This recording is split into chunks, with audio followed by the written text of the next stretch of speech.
এটা কি এখানে কোনো মাছের বাজার নয়, এটা একটা রেপুটেড হোটেল। এই কণ্ঠস্বর হোটেলের ম্যানেজারের ছিল। ম্যানেজার রেগে বলল, তোমার সাহস কিভাবে হলো আমাদের ভিআইপি কাস্টমারের উপর হাত তোলার? অভিনব বলল, কারণ এই লোকটাই আমাদের বিরক্ত করছিল। আমি ওর সাথে ঝামেলা করতে চাইনি, কিন্তু ও আমার বাবার সম্পর্কে বাজে কথা বলেছিল। ম্যানেজার বলল, এই সামান্য ব্যাপারে তুমি এমন কাণ্ড ঘটালে? এখনই ওর কাছে ক্ষমা চাও।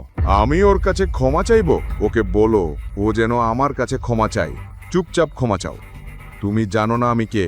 ক্ষমা না চেয়ে তোমাকে আমি এই হোটেল থেকে বের হতেও দেব না। যেই লোকটাকে অভিনব মেরেছিল সেই কথা বলল। পরিস্থিতি আরও খারাপ হয়ে যাচ্ছিল। বিষয়টা আরও বাড়ার আগে চাহাত মাঝখানে এসে বলল, আসলে দোষ অভিনবর নয়, এই লোকটার। এ আমাকে জোর করে ধরার চেষ্টা করছিল, আমার সঙ্গে খারাপভাবে কথা বলছিল। আমি আর অভিনব একসাথে লাঞ্চে এসেছিলাম, আর এই লোক। চাহাত ম্যানেজার আর আশেপাশের লোকজনকে পুরো ঘটনা বলে দিল। ম্যানেজার ফিরে সেই ছেলেটার দিকে তাকিয়ে বলল, এটা কি সত্যি? ছেলেটা কোনো জবাব দিল না।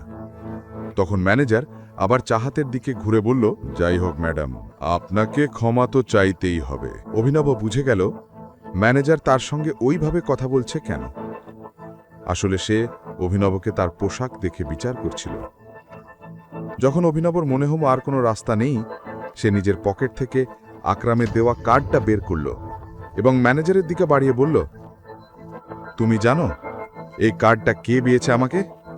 এখানে লেখা নামটা পড়ো, তারপর বুঝবে ন্যায্য সিদ্ধান্ত কাকে বলে। হ্যাঁ, ও ঠিক বলছে। ভিড়ের মধ্যে কেউ একজন অভিনবর কথা সমর্থন করে বলল। ম্যানেজার কার্ডটা নিয়ে ভালো করে দেখতে লাগল। যেই সে কার্ডের নামটা পড়ল, তার চোখ বিস্ময়ে বড় হয়ে গেল। অভিনব বুঝল ম্যানেজারের বলার মতো কিছুই বাকি নেই। তখন সে সেই ছেলেটার দিকে তাকিয়ে বলল, আর তুই মেয়েদের সঙ্গে কথা বলার আগে বাড়ি গিয়ে নিজের মায়ের কাছে শেখ কিভাবে মেয়েদের সম্মান করতে হয়। এ কথা বলেই অভিনব চাহাতকে সঙ্গে নিয়ে সেখান থেকে চলে গেল। দুজনে গাড়িতে গিয়ে বসেছিল, কিন্তু কেউ কারো সঙ্গে কথা বলছিল না। চাহাত বারবার অভিনবর দিকে তাকাচ্ছিল। শেষে না পেরে জিজ্ঞেস করল, তুমি ঠিক আছো? সরি, আমি তোমার মুড আর তোমার লাঞ্চ দুটোই নষ্ট করে ফেলেছি। তুমি চাইলে আমরা অন্য কোথাও গিয়ে খেতে পারি। ঠিক আছে, আমার কোনো অসুবিধে নেই, আমি সারাদিন ফ্রি। অভিনব তার কথা শুনে গাড়িটা ঘুরিয়ে অন্য এক হোটেলের দিকে নিল। কিছুক্ষণ পর সে গাড়ি থামালো। চাহাত নেমে হোটেলের দিকে তাকালো। অভিনব বোর্ডটা দেখে চাহাতের সঙ্গে ভিতরে ঢুকে গেল। অভিনব জানতো এই হোটেল দিকপালের। তুমি ঠিক করে নিয়েছো যে তুমি তোমার সম্পর্কে কিছুই বলবে না?